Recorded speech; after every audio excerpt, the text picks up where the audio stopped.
Hello guys, and welcome back to another YouTube video. Before we break down the euro, I'm going to quickly explain the fee17 portfolio, as you can see on the screen. So let's just dive in, let's break down all the information, and hopefully this is something that you may consider as an investment opportunity. So as you can see here, I don't want to bore you with too much stuff, but essentially what we have is we have 17 subsystems within this portfolio. We use something called an NSGA11, which basically finds the most optimal portfolio for all our subsystems, okay? In this instance, the NSGA11 has been able to allocate our 17 independent subsystems that allows us to trade away it trades. So let's break down the performance. Let's see what this is something that you might consider. So the 3 months ROI is 14.08%. Total return cumulatively, 117% so far to date, as you can see down here.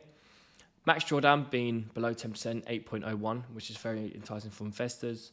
And then the 12-month ROI, you're looking about 103% on your investment. As you can clearly see here, inception date, we started this portfolio in July 2023, and the minimum requirement is $500 US. Now, if you actually wanted to have access to a system like this, it would actually require $85,000. Because we use something called P&L MAM, essentially what we can do is we can pull our investors' money into one pot, and the system can trade that. When the system makes money and banks profit, essentially what happens is that profit then gets allocated back into you, determining on how much percent you own of that pot. Let's say, for example, the system makes £10,000. Let's say you invested £2,000 and you had 10,000 in there, just for easy maths. You would then be entitled to 2,000 of the 10,000 profit that was generated, okay, because you own 20% of the pot. Essentially how it works. Cool. Performance fee 30%, so we charge a 30% performance fee on the profits, and it's based on the high water mark. So essentially what high water mark is, let's say for the month of July, you bank £10,000, but let's say yours in drawdown of 2,000, what will happen is the system will only pay 30% profit splits on the 8,000, and then that will roll over to the next month once the drawdown is out. So as you can see, this is sort of the monthly performance, 6.81, 7.3. I don't want to bore you with all the numbers, but February 10.11, and this year we've been doing 4.55%. So yeah, on target to hit that 100% per year, which is obviously what we want. Hypothetical growth, as you can see, if you invested 100k, you could have banked 117,000 profit.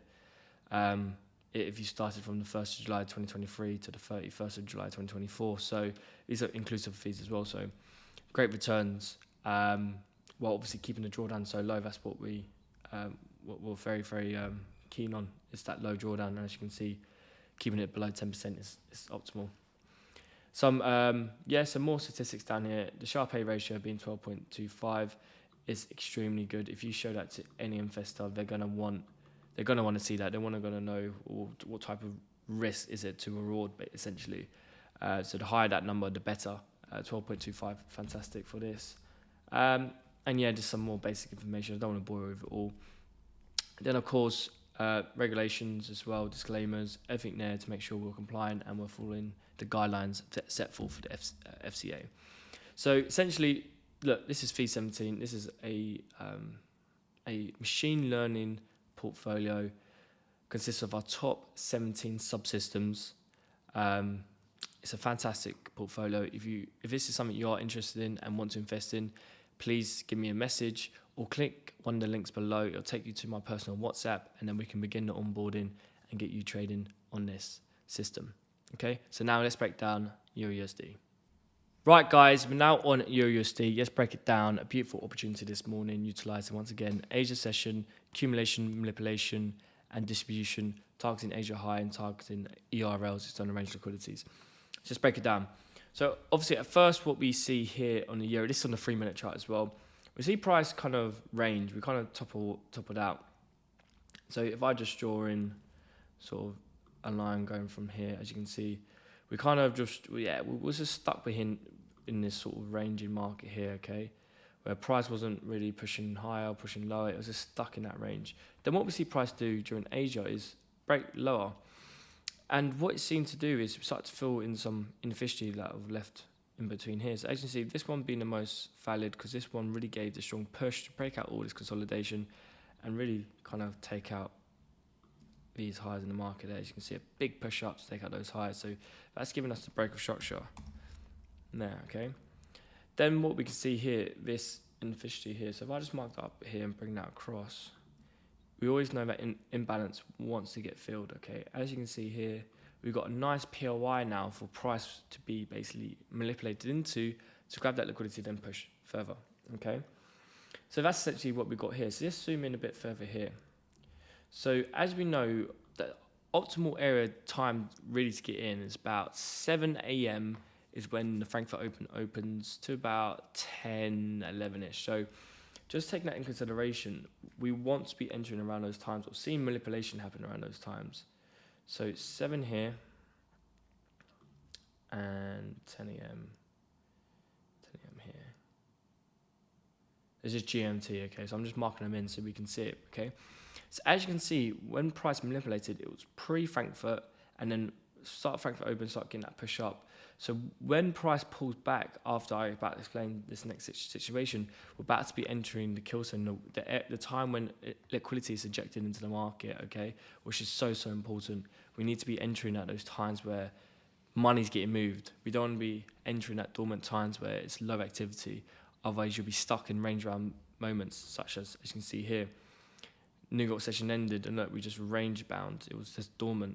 And then all of a sudden, Asia session kicked in. Okay, we've got a bit of activity during Asia, but it comes into these price levels, okay?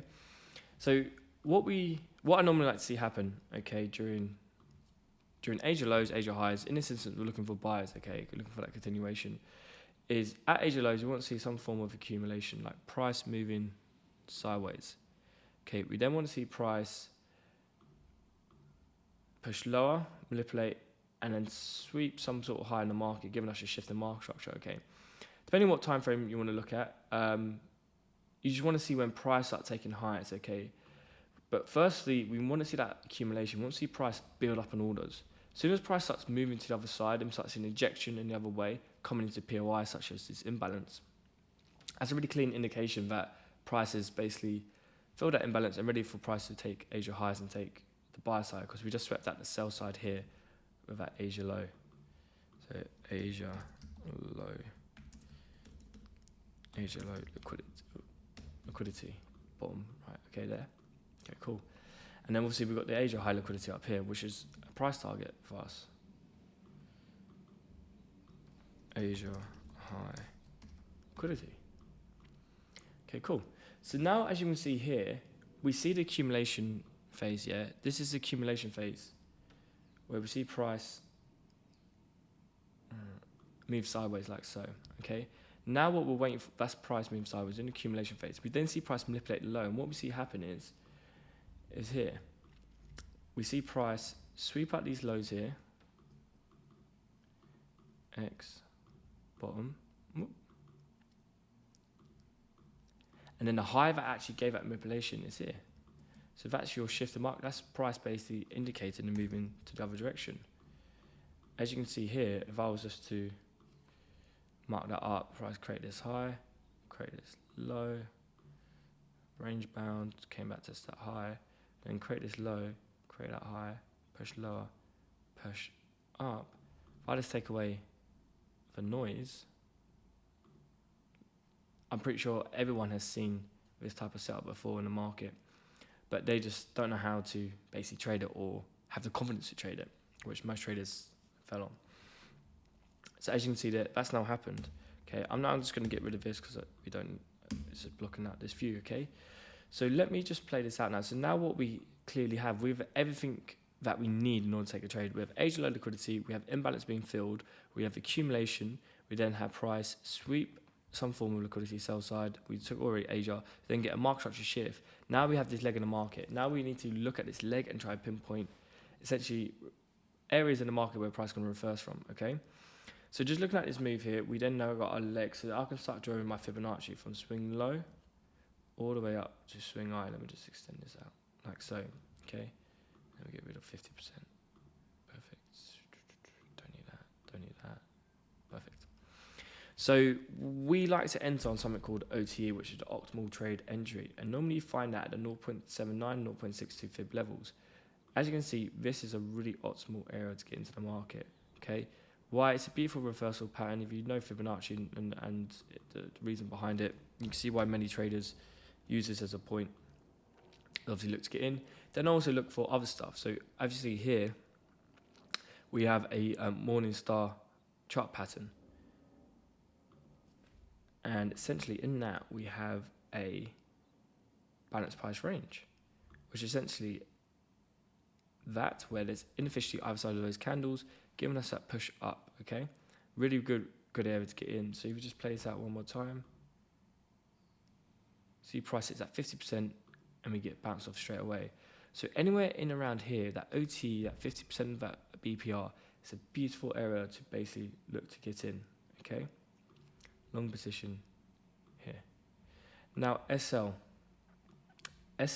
I always, without fail, leave at least 1.5 pips below the low. I always do it. It's just a written rule for me. So as you can see here, we've got about 16. So I add 15 from that, okay? And that's normally my SL, which would essentially be about 30, wouldn't it? Which should be here. Okay, perfect. Now, TPs, okay? So obviously most people look for one standard deviation. Obviously that lines up nicely with it, this high here, as you can see there. So it could be a valid reason to get in. So I would probably, so now I enter the trades, entry's done. Now I'm waiting for the distribution of this. I now need to have an exit plan. I now have to look when I'm in this trade when I want to get out of the trade. So firstly, I've noticed that I want to get out of the trade here, my SL, normally 1.5 pips below the low there, yeah? So SL done, exit plan first, done, correct. So I'm willing to lose minus 1% here, okay? Now I need to know TPs. TPs are just as important as my SLs. So at one standard deviation bent at this high, yes, we're not exactly at the Asia high, but this level in the market here is still a valid level. At one deviation, you normally do see reversal points here. So I want to take 25% off my original position here, okay? Once that happens, I would then move my SL to break even. Yep, SL to break even, and that means I've got a risk-free trade, and I'm waiting for basically price to either take Asia high or above and comes at 2 standard deviation. If price then comes at 2 standard deviation, I would take another 25% off. And then if price wants to run all the way up to 3 standard deviation, I would then exit full position, and that'll be it. Trade complete, okay? That's exactly how I look to enter and exit the market, okay? Utilizing these methodologies. So let's just play this out.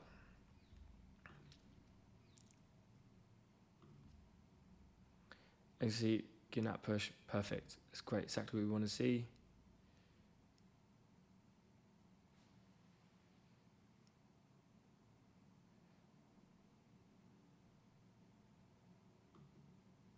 Perfect, as you see, no standard deviation met yet, just missed it, but not ready yet to basically move. Keep a train out of this. Like I said, these are already in place. So as soon as it hits one standard deviation, it happens.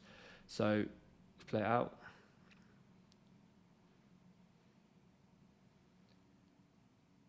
Okay, we'll come back into a bit of drawdown.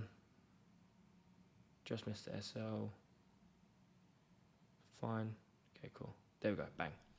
So that's that hit, one standard deviation. Okay, straight away, 25% were knocked off of my initial position. Say I traded 10 lots here, 2.5 lots are taken, and I would have bank profit at that high. Okay, perfect. Now it's about the next level. Okay, so like I said, I'm always trying to get that 3 standard deviation. I'm trying to always optimize and get as much out of my trade as possible. Okay, now in this instance, it will be 2 standard deviation. I'll be taking another 2.5% out, which is quite neat as your high. So I'm expecting price to push up through as your high and go straight through. So let's see what happens when that happens. There we go. 25% when it came off there. So I'm now, like I said, 25% off now. I just wait for the full TP of that to happen. So let's just let that run. Quickly.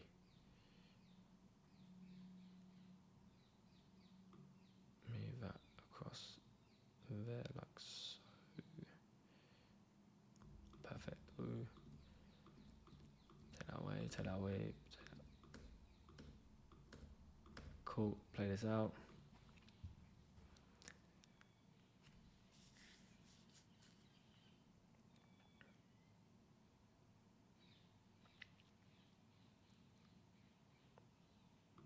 What's really nice about this, as you can see, pricing now came back and filled any last imbalance here to perfection, and now we just pushed away.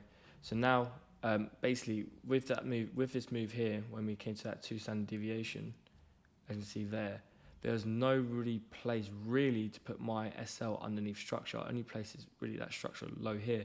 So SL to break even. Now at price, it came back and created us a new low in the market.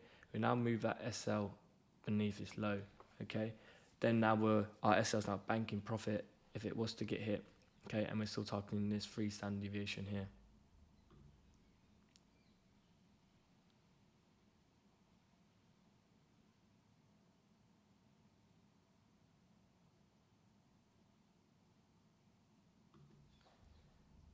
Did we get hit? No, just missed.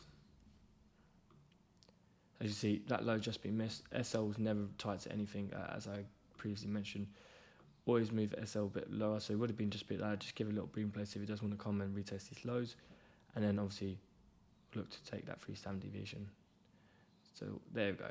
Okay, perfect. So now SL has now been hit, and then we get out this trade at a bit of profit. So essentially, even though we're trying to reach for the most optimal position, trying to get that 3 standard deviation, try to get the most out of this trade, we also need to just also manage our risk as well. So by doing so, by taking your partials at these levels, you're still taking a fair chunk out of the position, but at the same time, you're trying to get as much out of it. So when those days do come, when you do get that 3, 4, even 4 standard deviation, when you go pushing that far, you're getting as much out of the trade as possible. Okay. So obviously, let's just play it out. You see if it does hit that 3 standard deviation.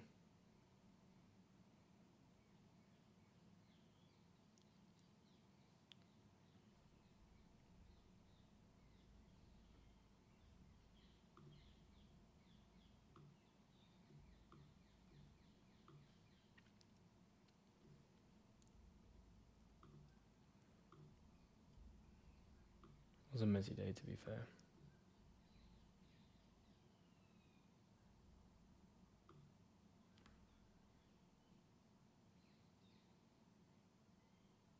There we go, bang.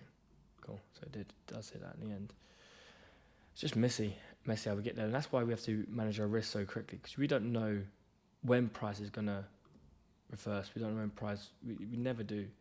So by doing this, what you're doing is you're making sure you're taking money from the market. So when you're right, you are still banking profit. For example, if you were just to be greedy and you just have massive targets, and then all of a sudden the price keeps reversing you and you're in profit and you're up like 2%, 3% on the trade, but you're not taking anything from the market, it's not good. If you're in a winning position, you need to take something from that trade.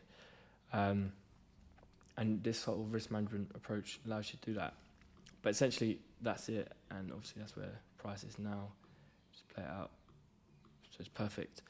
But yeah, this is basically a trade you could have took today, utilizing Asia range, and just understanding, basically, just understanding concepts in and around the Asia range and getting in and entry models. But that's all for this video, guys. If you liked it, please like, comment, and subscribe, and I'll see you in the next video.